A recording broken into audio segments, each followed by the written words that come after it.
अब बात न हमसे होई सुनाए मोर करे जा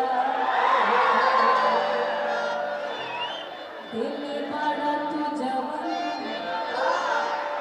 अहे मोबाइल के ले जा हम तो कुछ दूसरे समझ कि स्कूलिया के मिलत पिछुआ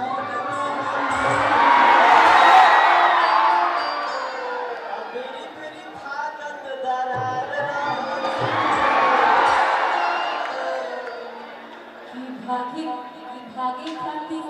साथ तैयार रहा